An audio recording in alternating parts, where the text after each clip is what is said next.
Bonjour, je suis ravi de vous retrouver pour Monde Numérique, l'hebdo du 11 février 2023. Sommes-nous à l'aube d'une nouvelle ère ? On va revenir sur les annonces fracassantes signées Microsoft et Google cette semaine. C'est la suite du phénomène ChatGPT. On va parler de cette transformation majeure qui s'annonce avec 3 personnalités que je suis ravi de recevoir cette semaine. Grégory Renard, spécialiste de l'intelligence artificielle à l'université américaine de Berkeley et à la NASA. Laurence De Villers, spécialiste de l'IA appliquée aux sciences sociales à la Sorbonne. Et Gilles Babinet, coprésident du Conseil national français du numérique.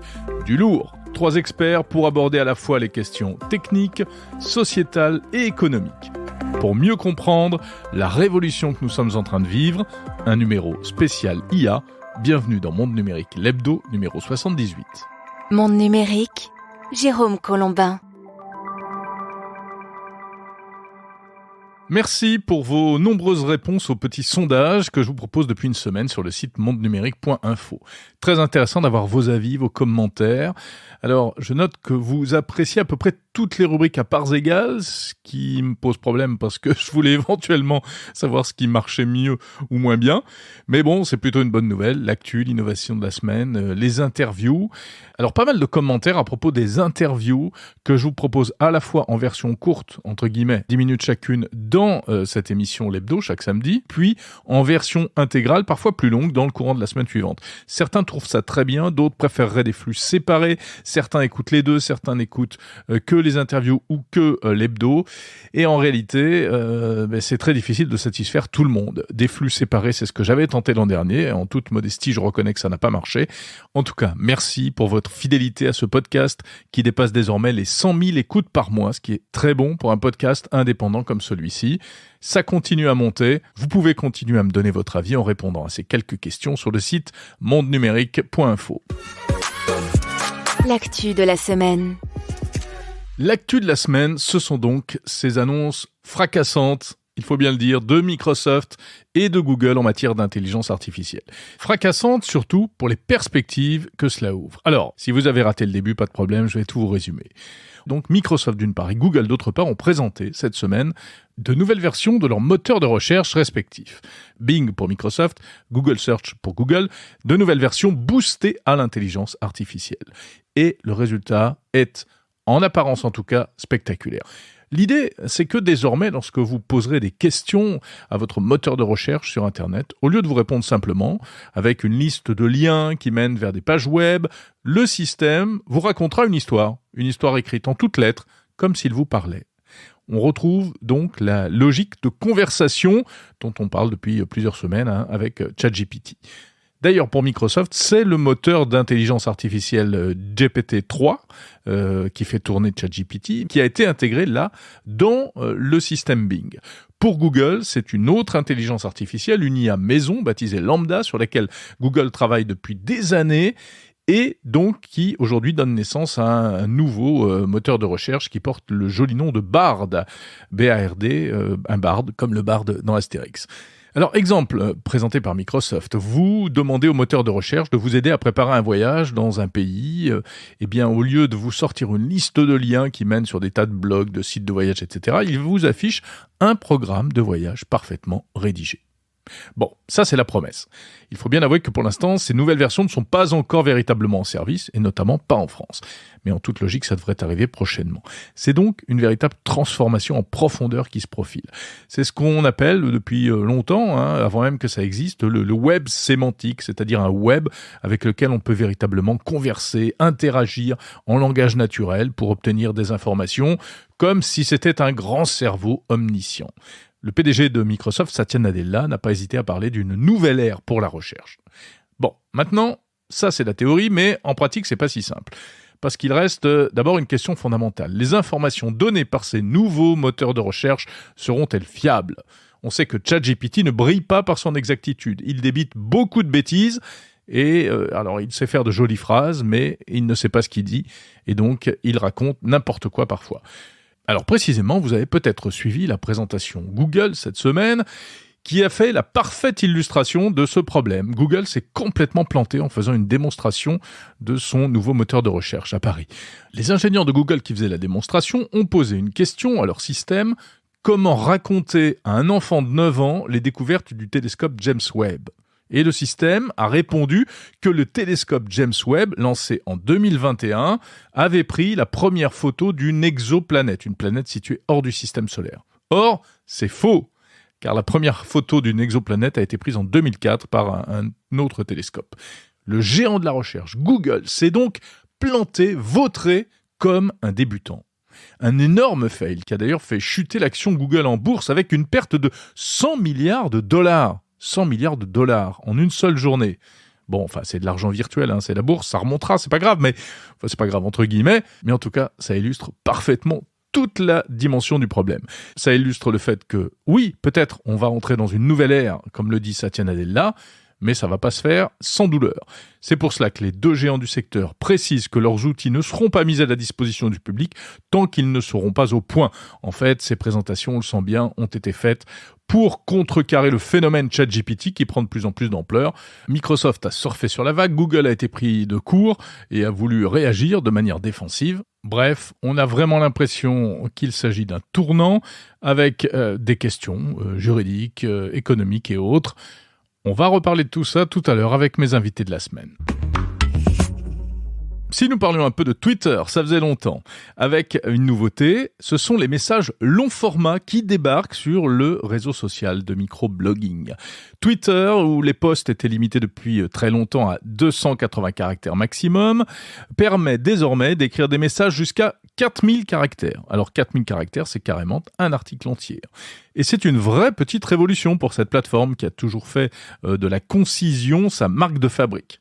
Malgré tout, on ne va pas avoir des tartines de texte sur notre fil Twitter. À chaque fois, il faudra ouvrir le tweet pour accéder à la version longue. Mais attention, ce n'est pas pour tout le monde. Seuls les abonnés au service payant Twitter Blue peuvent bénéficier de cette nouvelle fonction. C'est dans la logique de Twitter qui vise de plus en plus à séparer les fonctions de base des fonctions plus évoluées de son application qui deviennent, elles, payantes.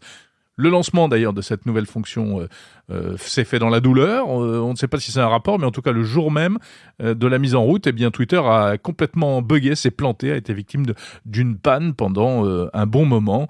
Des utilisateurs ne pouvaient plus rien publier et ils avaient même un message assez déroutant indiquant qu'ils avaient dépassé la limite de tweets autorisée. Un peu de panique, mais bon, tout ça est rentré dans l'ordre assez rapidement. Alors à propos de Twitter Blue, justement l'abonnement payant, je vous en parlais déjà la semaine dernière, c'est un service qui est désormais accessible en France au prix d'environ 10 € par mois ou bien une centaine d'euros par an si on prend l'abonnement annuel. Un service payant qui a fait couler beaucoup d'encre, beaucoup d'opposition ou au contraire des gens qui se précipitent dessus.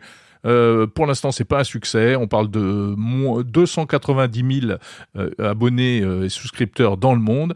Mais j'avoue que personnellement, j'ai craqué, je me suis abonné. Et d'ailleurs, je vous raconte pourquoi et je vous explique pourquoi je me suis abonné à Twitter Blue dans un épisode bonus de Monde Numérique sous la forme d'une chronique que vous pouvez écouter sur le fil de ce podcast. L'innovation de la semaine. L'innovation de la semaine, difficile de trouver quelque chose qui dépote après tout ce qu'on vient d'évoquer en matière d'intelligence artificielle notamment. Mais toutefois, l'innovation dont je voulais vous parler cette semaine, elle m'a été soufflée sur Twitter par le physicien Sébastien Point, que j'avais d'ailleurs eu l'occasion d'interviewer dans Monde Numérique. Alors c'est une innovation qui vient d'un laboratoire français de recherche, l'Institut de recherche en informatique et en systèmes aléatoires. Ça émane notamment du CNRS et de l'INRIA. Des chercheurs ont développé un mécanisme qui permet de ressentir les textures d'un objet virtuel sans contact réel. Je m'explique. Par exemple, vous portez un casque de réalité virtuelle de type Oculus et vous manipulez un tissu ou un objet quelconque en image de synthèse. Le problème, c'est que vous bougez les mains dans l'espace, mais vous ne sentez rien, puisqu'il n'y a rien sous vos doigts, en fait. C'est vide. Eh bien là, l'idée, c'est de faire ressentir les textures, comme de la fourrure, comme des flocons de neige, ou encore comme des écailles de poisson. Tout cela sans rien toucher véritablement, mais en faisant des mouvements devant une sorte de tablette qui émet des ultrasons vers la main. Lesquels ultrasons viennent stimuler les terminaisons nerveuses des doigts et traduisent tout cela en perception tactile. C'est assez impressionnant visiblement, c'est ce qu'on appelle de l'haptique sans contact. L'haptique, c'est tout ce qui a trait au toucher, comme quand on sent des vibrations sur son smartphone en cliquant sur certains boutons. Il s'agit d'un projet de recherche qui s'appelle e-texture. Évidemment, il pourrait y avoir plein de débouchés dans l'industrie, dans le médical ou encore dans le commerce pour apporter encore plus de réalisme à des dispositifs de réalité virtuelle. Voilà, e-texture, si vous voulez en savoir plus, vous trouverez le lien dans la description de cet épisode.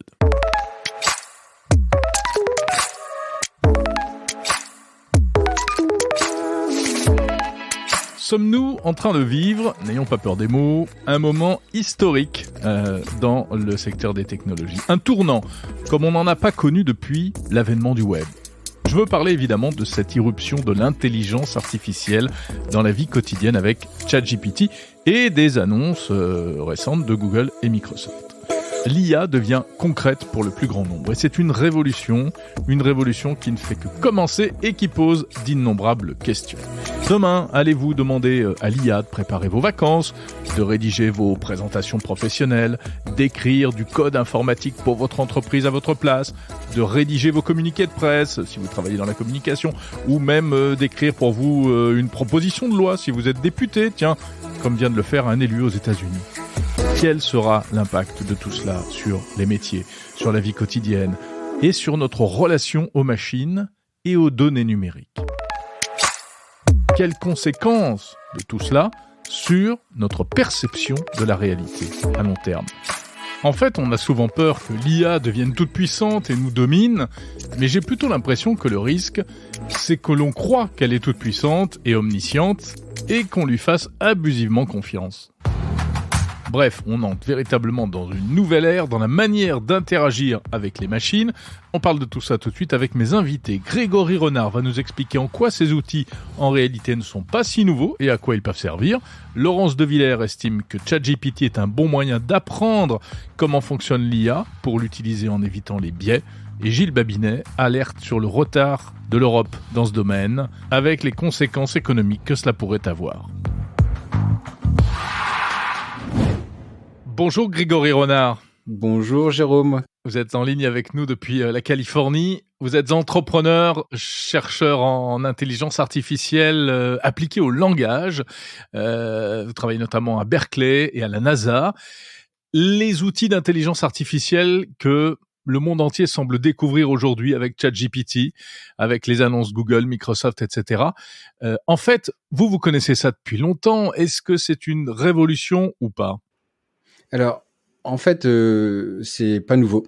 Donc, parce que GPT, la structure GPT qui est Generative Pre-trained Transformers, et vous avez eu plusieurs générations. Donc, vous avez GPT-1, qui était GPT, puis GPT-2, puis GPT-3. Et en fait, grosso modo, on a une évolution de la capacité du modèle à avoir beaucoup plus de paramètres. Donc, grosso modo, on évolue sur le nombre de paramètres. Que signifie l'évolution du nombre de paramètres? Là, on était à 175 milliards de paramètres à peu près, donc qui est quand même assez conséquent, et qui se rapproche de plus en plus de comment potentiellement notre cerveau fonctionne, même si c'est pas du tout. Donc, surtout, ne me faites pas dire ce que je voulais pas dire. Mais grosso modo, ne comparons pas ça au cerveau. C'est un autre mode de fonctionnement, d'accès à la connaissance. Voilà, le point qu'il faut comprendre, c'est surtout ne pas se tromper, pas être dupé. C'est un outil. Ce n'est pas une intelligence en tant que telle.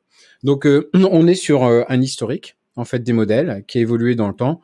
Donc, moi, j'ai découvert GPT-1, GPT-2, à l'origine, en fait, parce que comme je suis dans les langages modèles depuis à peu près 92, donc j'ai eu la chance de voir toutes les étapes, en fait, des différents modèles et moi-même entraîner très longtemps, jusqu'au moment où j'ai décidé d'arrêter parce que je trouvais que les budgets devenaient de plus en plus conséquents et surtout que beaucoup d'entreprises qui levaient énormément d'argent pour faire que ça mettaient les modèles ensuite en open source. Ce qu'on appelle aujourd'hui les modèles de fondation qu'on peut utiliser. Imaginez, c'est comme si vous avez votre enfant, vous lui apprenez d'abord le langage. Voilà, le français, l'anglais, l'espagnol, c'est ce qu'on appelle des modèles de fondation. Et quand vous avez le langage, après, vous pouvez commencer à apprendre de la connaissance. Donc, le gros point qui a été très sympathique, c'est que dans l'évolution de ces modèles qui sont partis des embeddings avec, l'évolution vers les biais LSTM avec attention, donc on a eu toute l'attention, en fait, les modèles attention qui sont arrivés. Donc c'est la capacité, en fait, si je dois essayer de le reformuler pour plutôt expliquer à tout le monde, c'est la capacité, la machine de comprendre mieux le contexte et la structuration. Donc, c'est-à-dire que grosso modo, la machine ne va pas seulement... En fait, elle ne comprend toujours pas ce qu'il y a dedans, mais elle est capable, de point de vue de modèle statistique, de comprendre la structuration du fond et de la forme du langage. Et donc, il lui donne en fait... vraiment, mais elle arrive à faire elle arrive à trier, quoi.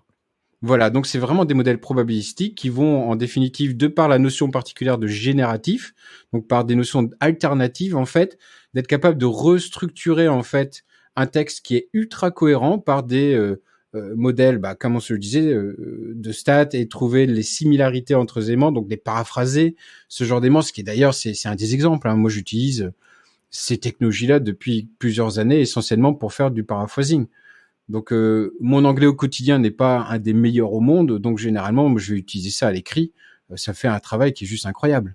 Donc, ça m'aide en fait à mettre en fait beaucoup plus de professionnalisme dans mes écrits en fait au quotidien. Donc, en fait, vous avez ce modèle en fait génératif qui va mieux comprendre le contexte, mieux comprendre également quelle est la partie d'attention dans un texte où il faut être focusé pour pouvoir mieux comprendre en fait et extraire le sens du texte, pour pouvoir ensuite refaire des distributions au-dessus de ça. Grégory Renard, est-ce qu'on a raison de dire que c'est une révolution et une disruption ? Alors, oui et non. Oui, d'un point de vue grand public, parce qu'en fait, le grand public a découvert en fait ce type de modèle et en fait les génératifs modèles, mais il y en a plein d'autres. Donc, regardez une des startups que je suis très longtemps, que j'aime beaucoup, qui est Hugging Face, en fait à New York. Qui fournit aujourd'hui plus de 100 000 modèles en fait de langage disponibles en open source. Donc, imagine quand on s'est connus au début de ma carrière sur ces sujets-là, je devais tout faire moi à la main.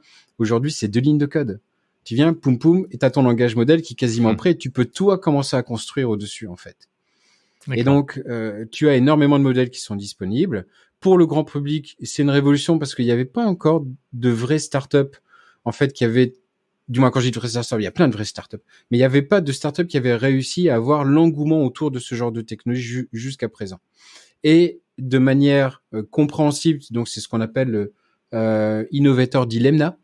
Donc, Entrepreneur Dilemma, je me souviens plus, c'est un bouquin qui explique typiquement que lorsque tu es posé sur une technologie, tu as dur à ramener la révolution toi-même de cette technologie, qui a été potentiellement le cas de tous les grands acteurs qui avaient ce genre de technologie en interne. Oui, le dilemme de l'innovateur, c'est-à-dire que quand on domine, on va pas s'auto-disrupter en fait. C'est le problème de Google qui s'est fait dépasser, qui n'a pas été le premier à annoncer des choses dans ce domaine. J'ai vu des démonstrations d'équivalent de ChatGPT, d'autres acteurs du domaine, des semaines et mois avant que ChatGPT sorte. Donc, par contre, pour nous en tant que data scientist, moi j'ai déjà des éléments en production avec ces technologies. Alors, on comprend bien que ChatGPT, c'est donc juste un outil, une espèce de grosse calculatrice ou de gros traitements de texte super évolués. Ce n'est en aucun cas un cerveau, encore moins de l'intelligence. Pourtant, Google et Microsoft viennent d'annoncer qu'ils allaient utiliser ça dans leur moteur de recherche. Qu'est-ce que ça va changer ? C'est une bonne idée ou pas ? Mais c'est une excellente idée. Et d'ailleurs, on se demandait quand est-ce qu'on allait enfin y aller. Parce que nous on le voit en fait, tu vois, nous en tant que scientiste, moi ça fait en fait je sais même plus combien de temps, mais quasiment depuis la sortie j'ai utilisé GPT-2 en mode open source parce qu'il est disponible en libre utilisation. GPT-3 est un peu plus complexe en fait à utiliser à titre individuel en tant que scientiste ou même entreprise. Donc là, j'utilise directement les API d'OpenAI et on se demandait mais quand est-ce que ça va arriver ça ? Parce qu'aujourd'hui, quand tu recherches une information, tu veux l'information, tu veux pas aller lire 200 pages qui vont potentiellement te donner peut-être l'information. C'est aussi un peu la démarche dans laquelle les moteurs de recherche étaient en train d'évoluer. Donc, personnellement, moi, je vois d'un très bon œil l'approche de pouvoir dire, tiens, je vais avoir intégré dans mon browser et dans ma recherche le fait qu'il va me retrouver les 20 top résultats, il va m'en faire une synthèse, il va me dire, donne les pointeurs là. Je suis capable de te donner la différenciation. Maintenant, c'est à toi de pouvoir aller plus en profondeur, mais je vais te donner des informations genre analytics, ou du moins, tu sais, c'est un peu la notion de visualisation, c'est la data visualisation.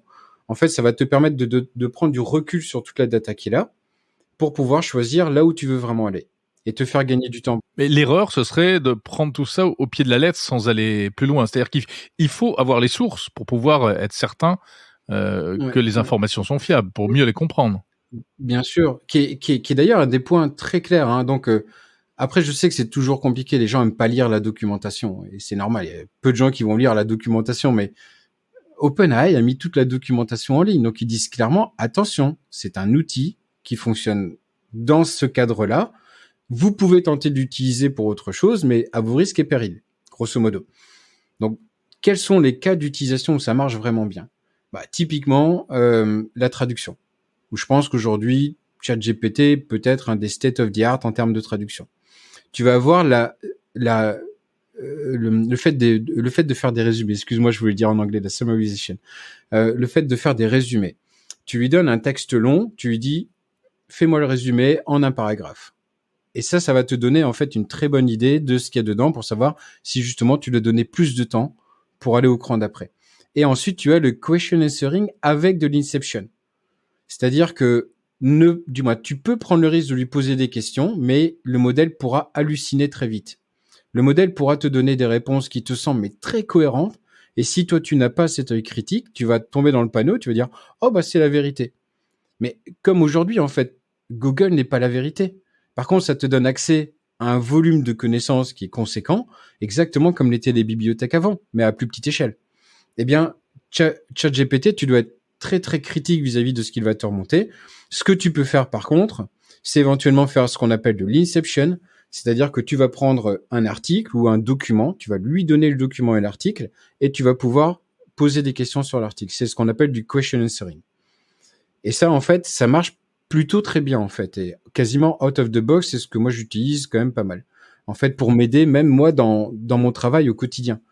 Au lieu de passer du temps à lire un article long, je vais le donner à ChatGPT en Inception, je vais demander un résumé, je vais poser mes questions. Ouais, c'est ça, la véritable utilisation. Ça, c'est une utilisation de pro, je dirais. Est-ce que finalement, ChatGPT, c'est pas une voiture de course mise entre les mains de tout un chacun, même ceux qui savent pas conduire? Non, je pense pas, en fait, parce que, bon, alors, ce qui se passe, c'est qu'une fois que tu sais que c'est un outil, comme on vient de le décrire, tu dois apprendre, en fait, à l'utiliser. Exactement comme tu as le feu dans la cuisine, un couteau. Je veux dire, quand tu démarres cuisinier, tu te brûles, tu te coupes. Oui, ça arrive, quoi. Et ça arrive dans tous les métiers. Et forcément, là, tu vas avoir des effets à peu près semblables qui vont apparaître, accéder à de la mauvaise connaissance, un mauvais résumé qui est fait éventuellement par la machine. C'est pour ça, vois-le comme une augmentation, en fait, de la productivité. Le fait de t'épargner du temps, comme j'aime le dire depuis longtemps, c'est je fais pas d'IA, en fait. Je construis des supply chains d'informations. Et l'IA, en fait, est une des machines que je mets dans ma supply chain. L'objectif final étant la compression du temps. C'est-à-dire comment tu prends des tâches dites cognitives répétitives et comment tu les fais faire à la machine. Parce que on n'est pas très bon, nous, pour faire ça, en fait, à l'échelle. Du moins, je parle du cerveau humain en général.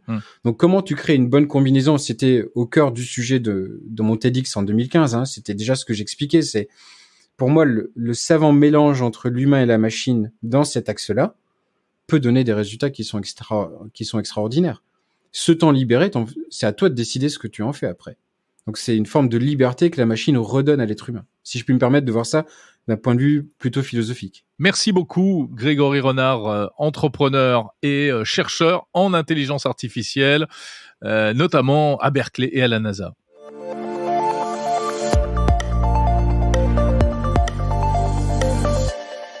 Bonjour Laurence de Villers. Bonjour Jérôme. Vous êtes spécialiste de l'informatique appliquée aux sciences sociales. Vous êtes professeur à la Sorbonne, chercheuse au CNRS, auteur de plusieurs ouvrages, notamment Les robots émotionnels et Des robots et des hommes.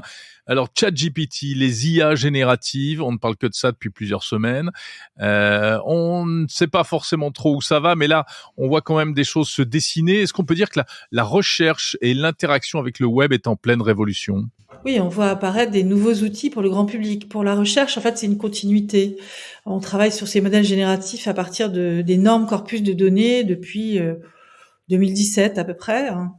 Et Lambda, par exemple, de Google, c'est un premier système qui permettait de générer une sorte de pseudo-conversation puisque c'est ce qu'on appelle un perroquet stochastique. C'est en fait une machine mécanique qui va générer quelque chose, et puis il y a une part de hasard dans tout ça. Et donc la réponse qui est donnée, elle est en langage proche d'une imitation du langage humain, mais elle est absolument sans pensée, sans intention. Effectivement, du coup, c'est c'est assez bluffant et assez choquant aussi ce qu'elle peut raconter, parce que ça peut être tout à fait n'importe quoi. Alors assez choquant, on va en parler, hein, les risques contre lesquels vous alertez d'ailleurs. Mais avant ça, qu'on comprenne bien, par exemple, ChatGPT ou demain le service de Google là qui arrive aussi. Comment ça fonctionne? Et notamment, est-ce que il s'enrichit de ce que je lui dis? Est-ce qu'il apprend au fur et à mesure? Non, il apprend pas au fur et à mesure. En fait, ça coûte très cher d'apprendre un énorme modèle comme GPT-3. Alors, ils en font différentes versions. On en est à 3.4, on sera bientôt à 4. Enfin bon, mais le fait d'utiliser une grande masse de données et d'arriver à un modèle de 175 milliards de paramètres, ça se fait pas d'un claquement de doigts. Et en tout cas, ce système-là, il est au cœur finalement de le ChatGPT.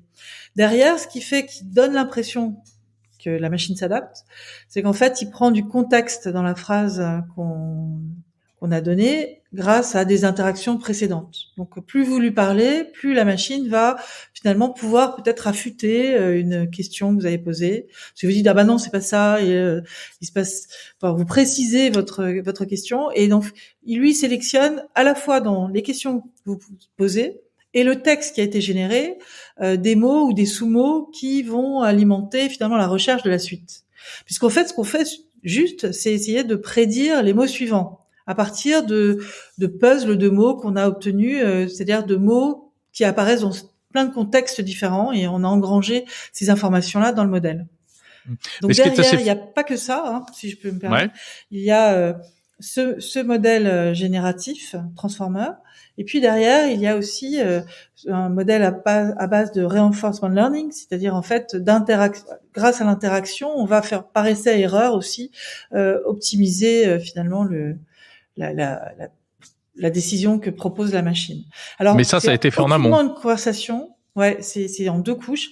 C'est aucunement une conversation, parce qu'en fait, c'est la prédiction de la phrase qui va suivre à partir d'une mémoire qui a une taille finie, qui est pas très grande, et il n'y a pas non plus de possibilité de calcul, de dénombrer. Il n'y a pas d'échelle temporelle, donc la machine peut vous répondre des choses assez étonnantes. Mais ce qui est quand même assez étonnant, c'est la manière dont il formule des idées, des concepts, des informations vraies ou fausses, et qu'il met tout ça en forme. Oui, alors ça, là, ce qu'on constate, c'est la puissance en fait d'imitation de la machine à partir de notre propre langage. C'est-à-dire que lorsque je parle, j'encapsule finalement des informations lexicales, syntaxiques, sémantiques. Et juste par la succession des mots ou par les contextes dans lesquels apparaissent les mots, eh bien, mécaniquement, par l'ordre des mots, je vais trouver en fait des informations de sens. Et c'est ce que la machine utilise. Alors pourquoi c'est dangereux, entre guillemets, Laurence de Villers ? C'est dangereux. On a vu déjà que ça a été interdit par des professeurs à New York, Sciences Po, etc. C'est dangereux de croire tout le temps ce que va dire une machine. Elle ne détient pas la vérité. Je pense que c'est le premier danger. Après, il faut se demander qui construit ces machines, quels sont les humains qui ont modifié les contenus, parce qu'on voit que ça censure. Donc, est-ce que finalement ça censure de façon égalitaire? Je sais pas. Si je prends les religions, est-ce que ce système parle aussi facilement de la religion musulmane, juive ou catholique? On peut se poser des questions de beaucoup d'ordre de discrimination, d'injustice. Donc c'est une vision proposée par une machine. Donc il faut pouvoir l'utiliser intelligemment, c'est-à-dire en comprenant que c'est pas de la vérité absolue, qu'on va le challenger, qu'en même temps ça a un regard sur beaucoup de données, ce qui peut nous apporter une information en plus. Mais globalement, si on était tous à utiliser ça, tous les journalistes par exemple, on arriverait sûrement à un nivellement vers le bas de tous ces systèmes qui font en fait des statistiques quand même autour de ce qu'ils ont engrangé comme information. Donc l'idée demain, c'est pour un humain de se démarquer de ce discours un peu standardisé qu'on aura à travers ces machines. Est-ce qu'il faudrait l'utiliser d'une manière particulière, en Ouais. prenant des précautions, ou est-ce que il faudrait souhaiter des modifications d'ores et déjà, ou simplement compter sur l'amélioration et de se dire que de toute façon demain il y aura une version plus puissante qui sera encore mieux? Alors, je pense qu'actuellement, on a de la chance de pouvoir le tester, hein. On est à la fois cobaye, donc on peut se dire qu'on aide les concepteurs parce qu'on montre la tolérance finalement des personnes à discuter avec cette machine, hein. Enfin discuter, à interagir avec cette machine. Mais en même temps, on a le loisir de voir tout ce qui va pas, hein. Et du coup, je pense qu'il faut vraiment absolument former, éduquer sur les limites de ces systèmes, avec le système qui n'est pas meilleur, qui est celui qu'on utilise en ce moment. Pour refaire des apprentissages plus sophistiqués, ça va prendre du temps, mais il y en aura évidemment, comme vous le dites. Et donc, il y en aura dans la société pour différents sujets. Donc, il faut être aguerri à l'utilisation de ces systèmes et se dire qu'à chaque fois, en fait, même si c'est une aide pour une rédaction de quoi que ce soit, cette machine fait vraiment fondamentalement des erreurs terribles qui peuvent, pour un lycéen, lui apporter 0 parce qu'on va se rendre compte que c'est aberrant. Les questions des professeurs vont sans doute changer aussi. Et puis, je pense que c'est une évolution sur laquelle on peut pas, on va pas revenir en arrière. Je pense que c'est vraiment pas une bonne solution de l'interdire. Il faut l'apprivoiser et il faut comprendre les limites. Et il y en a beaucoup de ces systèmes. On pourrait Euh, utiliser ce système dans le cadre de l'enseignement plutôt que de oui, l'interdire? oui. Alors, moi, j'ai un œil critique là-dessus. C'est-à-dire que pour l'instant, on n'est pas du tout avancé en fait sur la compréhension de ces systèmes. Donc, faut pas aller trop vite dans leur utilisation. Donc, moi, je me servirais plutôt ce genre de système pour expliquer les concepts derrière, comment c'est formé, et le challenger sur des usages particuliers dans des situations particulières. Et là, l'école a son rôle à jouer. Maintenant que demain, tout le monde l'utilise pour différentes tâches, à condition qu'on ait passé cette étape de démystification de ces machines, qui, de toute façon, resteront avec des inconnus. C'est ça qu'il faut comprendre. On n'arrivera pas à faire du 100% transparent. On veut que ça soit plus transparent. Donc, on pousse les industriels à être plus transparents. On voudrait que ça soit normé. C'est-à-dire que s'il y a des censures, ça suive des règles éthiques consensuelles, hein. Il y a des comités d'éthique qui puissent auditer les machines pour vérifier qu'elles disent pas totalement n'importe quoi, et puis que de toute façon, comme il y aura une partie comme ça de créativité de la machine, je dirais, qui va dans des possibles qu'on n'avait pas imaginés, eh bien, il faut là être aguerri, savoir que c'est mécanique quelque part, hein. Enfin mécanique dans le sens où ça s'enchaîne par analyse et calcul, et que c'est à nous de tirer parti de la nouveauté, de la créativité, de l'imagination qu'il y a derrière. Alors OpenAI, Microsoft, Google, bon, tout ça, ce sont des plateformes et des outils américains. On n'a pas d'outils équivalents en France? Si, on est très alerté sur ces sujets depuis longtemps et très fort d'ailleurs en traitement automatique de la langue. C'est un peu l'objectif du laboratoire dans lequel je suis et d'autres laboratoires en France. Donc il y a eu un grand projet qui s'appelle le projet Bloom, qui était de justement construire une sorte de chat GPT européen ou français.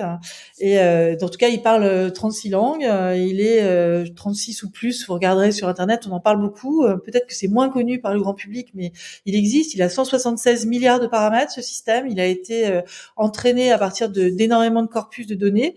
Il faut aussi se prendre conscience que c'est pas lié à une culture, hein, puisqu'en fait, il va mouliner des informations qui viennent de Wikipédia en anglais ou dans d'autres langues, c'est traduit, et que ces informations vont être quand même utilisées. Donc, on a là une machine totalement inhumaine qui a l'air de parler comme nous, et on peut la faire parler en français. Et donc Bloom n'est pas donc sur une plateforme américaine, c'est Hugging Face qui a commencé, bon, qui est une société française qui travaille aussi aux États-Unis, qui a monté ce projet en essayant d'embarquer après, je sais pas, il y a des centaines de chercheurs qui sont là sur ces sujets et des industriels pour avancer sur justement l'ouverture de la boîte noire. Comprendre un peu les mécanismes, les limites. Et je pense Plus que de c'est très transparence. important qu'on ait ce genre de test. Merci Laurence de Villers, et je crois que vous avez quelque chose d'autre à nous annoncer, un projet sur lequel vous êtes en train de travailler pour l'été prochain, mais un projet un peu insolite, hein. Comme tout le monde s'amuse à jouer avec ce chat GPT, nous sommes 3 chercheurs à avoir écrit une pièce de théâtre qui sera jouée à Avignon, qu'on monte pour Avignon cette année, donc en juillet, au Grenier à Sel, qui est un site qui fait sciences et arts, et pour lequel on a des acteurs en train de s'entraîner, une metteuse en scène, des décors, et les 3 chercheurs, c'est Serge Abitboul, Gilles Dowek et moi-même.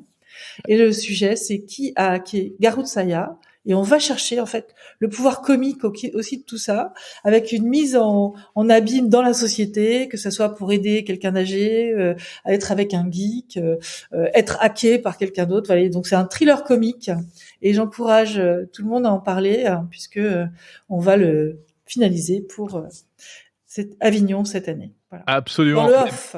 Très bien, dans le off. C'est une très bonne initiative et d'ailleurs, on a eu l'occasion déjà d'en parler dans cette émission avec Serge Abitboul. Voilà. Merci beaucoup. Merci. Super. Rendez-vous cet été à Avignon alors. Merci Laurence de Villers.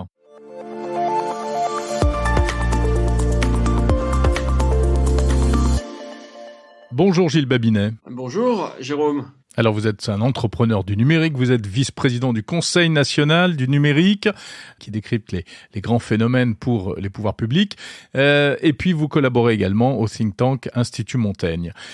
Gilles Babinet, comment voyez-vous le phénomène ChatGPT et au-delà la révolution de l'intelligence artificielle d'un point de vue économique, on va dire? Le premier truc qu'il faut mentionner, c'est le fait que l'économie digitale fonctionne par innovation de rupture. C'est-à-dire que il y a depuis 25-30 ans une vingtaine de moteurs de recherche qui existent par le monde. Ces moteurs s'améliorent, etc. Mais fondamentalement, les parts de marché n'ont pas tellement évolué ces dernières années parce qu'il y a une certaine maturité du secteur. Et puis là, on arrive avec une technologie de rupture qui est massivement faite à partir d'intelligence artificielle. J'ai envie de dire moins à partir de big data, qui était un peu la caractéristique première des moteurs de recherche. Et de fait, ça introduit une nouvelle dynamique dans le marché, et tout le monde perçoit bien que ça amène une valeur ajoutée considérable qui est de nature à redistribuer les cartes. Alors, les premiers qui s'en sont rendus compte, c'est évidemment Microsoft, en mettant beaucoup d'argent dans OpenAI, et en espérant de ce fait, sans doute, relancer Bing. Et l'Europe dans tout ça, Gilles Babinet, est-ce qu'on va être à nouveau les dindons de la farce, ou en tout cas les perdants de l'histoire? Ouais, l'Europe est complètement derrière. On n'est pas tout à fait décroché. C'est-à-dire que on est à 23 ou 24% des publications en recherche dans l'AI. Donc ça veut dire qu'on compte sur la carte d'une certaine façon. Les États-Unis doivent être à 30, la Chine doit être à 25, quelque chose comme ça. Puis le reste du monde doit faire aussi ce qui reste, quoi. Mais on n'est pas capable de créer les entreprises qui sont dont la matière première c'est l'intelligence artificielle. Et pourquoi est-ce qu'on sait pas le faire? Parce que on a une culture du capital et du risque qui n'a rien à voir avec ce qui existe en Chine ou aux États-Unis. C'est un travail que j'ai pas mal mis en évidence au travers d'un ensemble de dossiers que j'ai publiés sur le site de l'Institut Montaigne avec mon comparse Olivier Coste. On montre qu'il y a tout un tas de facteurs qui concourent à ce que on prenne moins de risques en Europe, et de ce fait, on comprend pas la nature de cette économie qui est essentiellement une économie d'innovation de rupture. Donc l'Europe est très forte pour améliorer le moteur à hydrogène, qui est une invention du 19e siècle, il faut quand même le rappeler, ou même le moteur à explosion, ou même le moteur électrique, ou tous ces trucs de chimie fine, etc. Nous, on est super fort là-dessus, mais tout ça, c'est des inventions du 19e siècle. Et le 21e siècle, qui est à base de data, et qui est beaucoup plus rupturiste que ces technologies qui sont désormais matures, même si elles ont encore beaucoup de potentiel, eh bien, on ne sait pas aller dessus. Qu'est-ce qu'il aurait fallu faire? Est-ce qu'on aurait pu inventer un ChatGPT européen?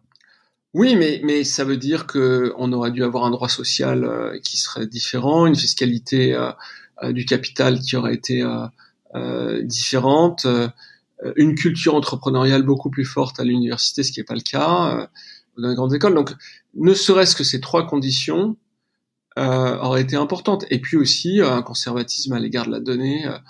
C'est super d'avoir le RGPD et tout ça, mais ça crée quand même une culture de la précaution qui fait que quand vous faites un projet dans une entreprise, la première personne que vous allez voir, c'est le directeur juridique.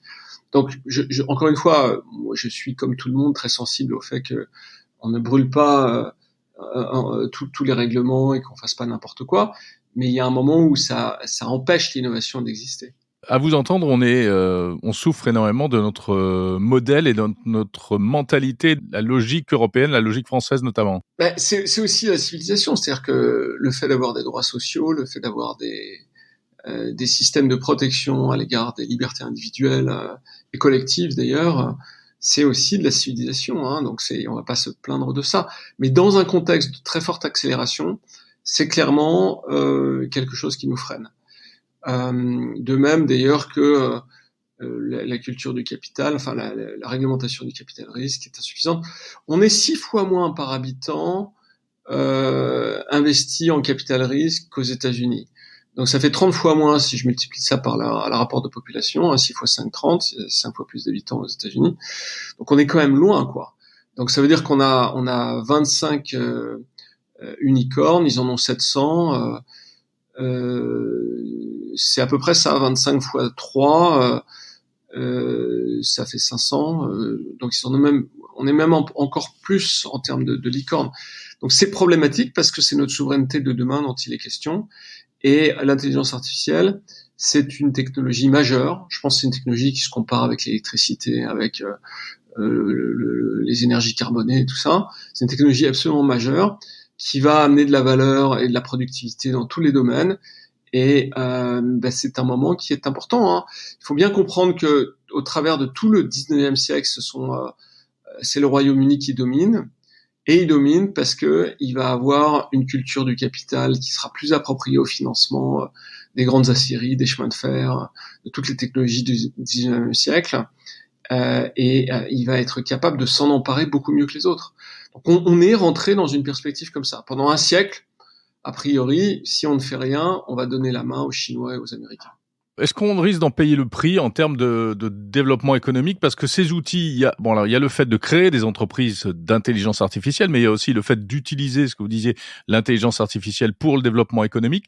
Est-ce que demain, on va pas se retrouver à utiliser des systèmes d'IA venant des États-Unis, comme on utilise aujourd'hui toutes les ressources numériques venant des États-Unis, et on va se retrouver à nouveau dans un lien de dépendance? Oui, c'est vraiment le problème, c'est une souveraineté dans notre capacité à décider pour nous-mêmes et puis à se faire extraire de la valeur par ces grandes plateformes. C'est-à-dire que le vrai problème, c'est que vous avez des plateformes qui vont venir distribuer leurs services, qui seront tellement efficaces qu'on va les utiliser et que vous allez avoir des transferts de valeur vers les États-Unis, vers la Chine de facto.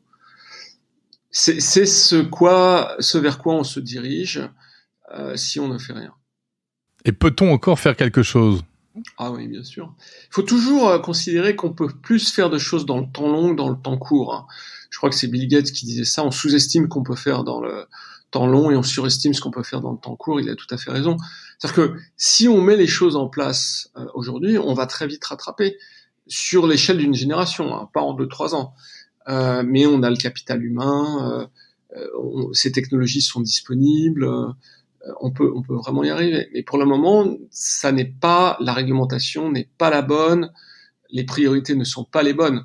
Moi, me semble-t-il, ce qu'il faudrait faire, c'est investir tout de suite dans la R&D et dans le système d'éducation. Donc, ça veut dire le réformer pour qu'il y ait plus de capitaux qui soient drainés par les universités. Il y a un gros travail à faire. Moi, j'ai beaucoup travaillé là-dessus, notamment à l'Institut Montaigne, sur ce sujet. C'est extrêmement politique parce qu'il y a des désaccords sur le financement de l'université qui sont persistants en France à ce sujet. Il faut réformer le capital risque et il faut faire en sorte que nous on a un système de retraite par répartition. Il faut sans doute qu'il y ait un bout du système de retraite qui aille par capitalisation. C'est des montants qui sont tellement énormes que ça fera des montants considérables et investir ces montants dans la technologie. Voilà, c'est très simple, c'est justement le sujet actuellement dont on parle à cet égard. Il faut qu'il y ait des principes qui soient plus permissifs en ce qui concerne la régulation de la donnée, qu'on puisse plus facilement faire de bac à sable et qu'on n'ait pas à chaque fois à se dire est-ce que j'ai le droit de le faire ou pas là-dessus. Ça, je pense que c'est une nécessité également. Donc on fait ces 3 choses-là. Déjà, je pense que on sera mieux qu'on ne l'était, quoi. Merci beaucoup, Gilles Babinet, coprésident du Conseil national du numérique. C'est la fin de ce 78e épisode de Monde Numérique l'Hebdo. Merci d'avoir suivi jusqu'au bout. N'hésitez pas à retrouver la semaine prochaine les interviews en intégralité, notamment celle de Grégory Renard, où on va beaucoup plus loin en ce qui concerne les outils d'intelligence artificielle et où il détaille ses travaux d'ailleurs aujourd'hui passionnants sur l'analyse du langage dans le champ politique notamment. Voilà, on se retrouve la semaine prochaine, samedi, pour un nouvel épisode de l'Hebdo. Ce week-end, rendez-vous avec mon camarade François Sorel, dimanche 12 février, pour un autre podcast, un nouvel épisode de Chez Jérôme et François. Beaucoup plus décontracté, tout en bonne humeur, avec plein de tech et plein de passion pour la technologie. On vous donne rendez-vous comme chaque mois, ou presque, pour ce podcast, pas tout à fait comme les autres. Voilà, portez-vous bien, très bonne semaine pleine de tech, à samedi prochain, salut.